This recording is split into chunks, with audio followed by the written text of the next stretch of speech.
Welcome everyone to another edition of Play It Through, and on this edition it's Wayne's World for the NES, brought to us by THQ and Radical Entertainment. Based on the film Wayne's World that came out in the early 1990s, Wayne's World had several video game adaptations. This one, in my opinion, happens to be the worst of the bunch. The game has very little, of course, to do with the film, other than a few lines of text that are said between levels, and overall it is one of the most bland, boring, and overall not fun platform action games to play on the NES. So here we go with Wayne's World for the Nintendo Entertainment System.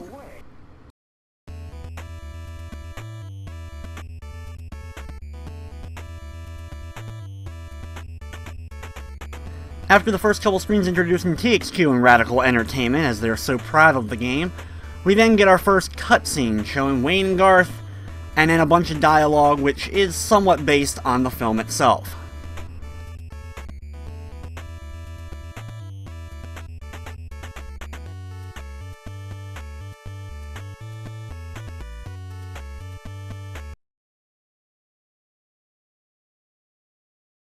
You then jump into level 1, represented by one thumbs up. And yes, every other level will be represented by more than one thumbs up, so when you make it to level 5, you'll have 5 thumbs up on the right side of the screen.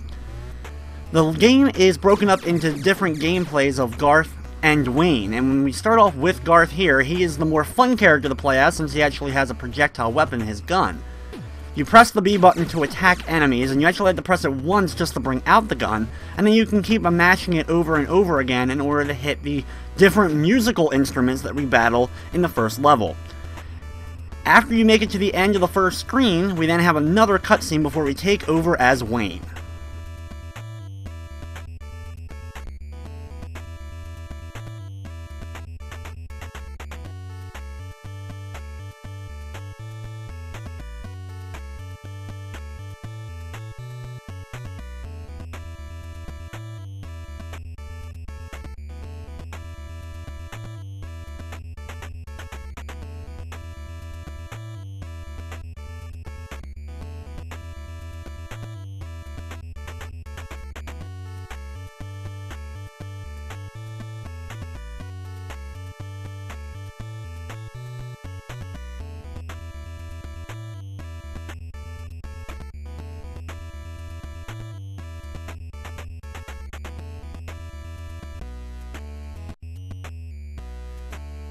Now this is when the game starts to get, well, not so fun, as Wayne can only use his karate kick in order to take out enemies. He'll have to either attack straight or duck down to hit enemies, and because he has to get so close and the hit detection is very iffy at times, this can be actually rather difficult to do. Now there's two different power-ups or items to get in the game. There is the P, which gives you a more powerful attack for a short period of time, as well as replenishes a little bit of your health, and then there are donuts that you can pick up as well, that also give you a little bit of health back as well. At the end of the second screen, we have our first boss battle, a giant stack of records. Use Wayne's Kung Fu kick and slowly back up every time you kick in order to break another one of the records. Eventually, when the pile gets too low, you'll have to do some duck down kicks in order to break the last few records. Once they're taken care of, move over to the door on the right and hit up.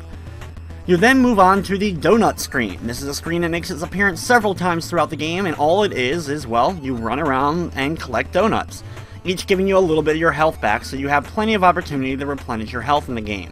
You also have to be very careful because there is fall damage in the game, so when you jump off of high platforms, you will end up taking some damage. When you make it to the glass doors on the end, press up, you get another little cutscene, and then we move on to the second level of the game.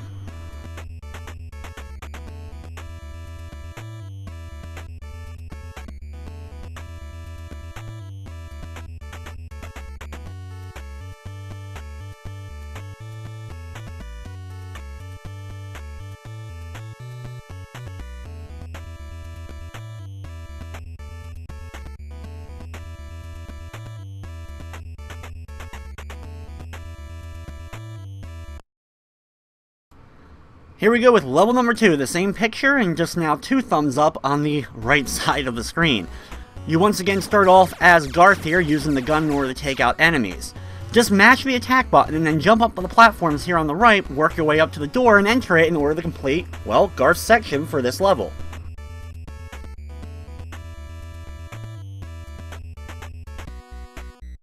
Now you take over as Wayne again, and this part's a little bit more tricky because you'll have to jump onto these platforms and karate kick these guys a few times in order to get rid of them. It's very hard to judge the jumping here, and even though I may not land directly on them, they still end up sometimes hitting me. It doesn't really matter, thankfully they don't do too much damage, but when you jump on the platform, just duck down and do some low kicks to take them out. Now do the same thing with the bouncer on the very far right side. He takes several more kicks to take out, and you can just do the standing kick, but as you can see, you can just keep mashing the attack button over and over again in order to get rid of him. Once he's done, go through the door and move on to the next segment.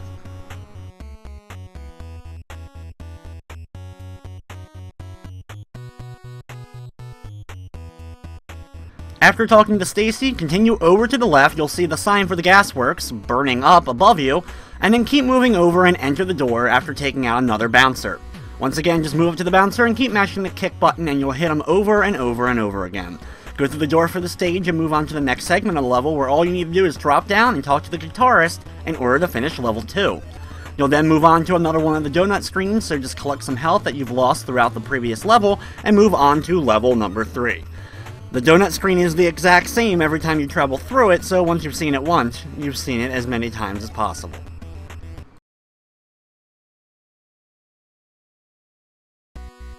Level number 3 is the toughest stage in the game. It's also the longest that you actually get to play as Garth. He has to deal with ninjas during this level as well as cats.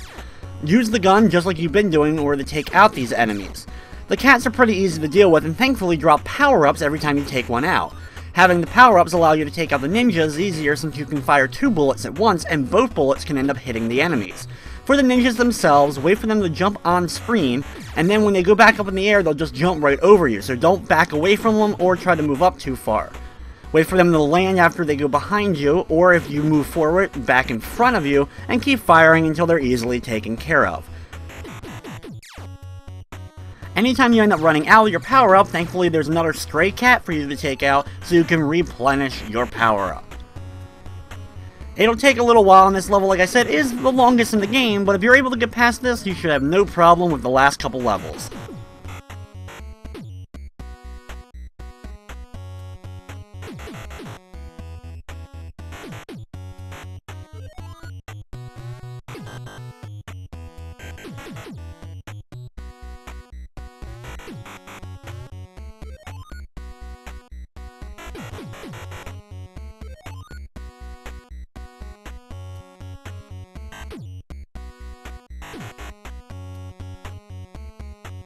After going through a ton of ninjas, we reach the door and go on to another donut screen.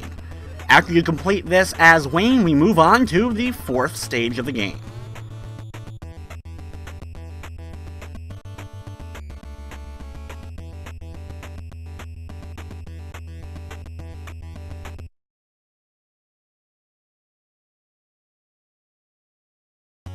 Level number 4 has the worst enemy in the game, the TV screens. They only take 2 kicks from Wayne to take out, but because of the way they come at you, they can be difficult to deliver the first hit to them.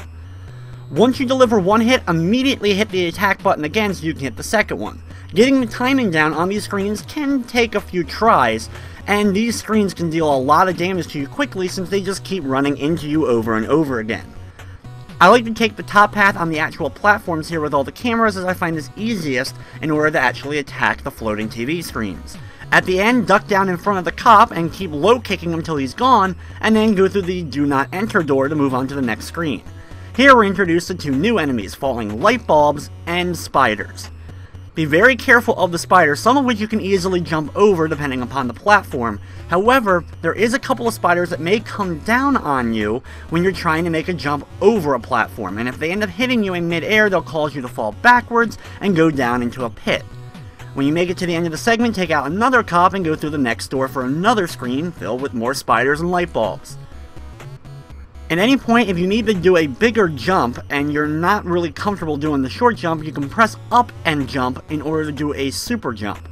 This will allow you, of course, to go higher up as well as go farther distances, though for the most part, the regular jump will suffice. Just like we did in the previous screen, go to the end, take out a cop, and enter the door.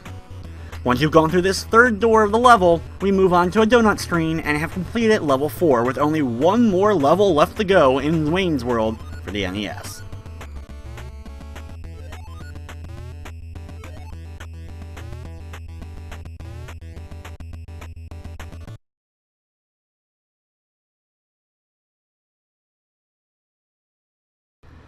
Level number 5, of course, starts you off with Garth. Start immediately hitting the attack button to take out the repair workers as they come at you. Then there's also going to be some flying bug enemies that are going to try to take you out as well. These guys are a little annoying because you'll have to sometimes jump up, but if you back away from them, they'll land right directly in your line of sight, and you can easily hit them with the gun then. Just keep running over to the right, and eventually you'll make it to the end for another cutscene, and then you move on to the final segments of the game.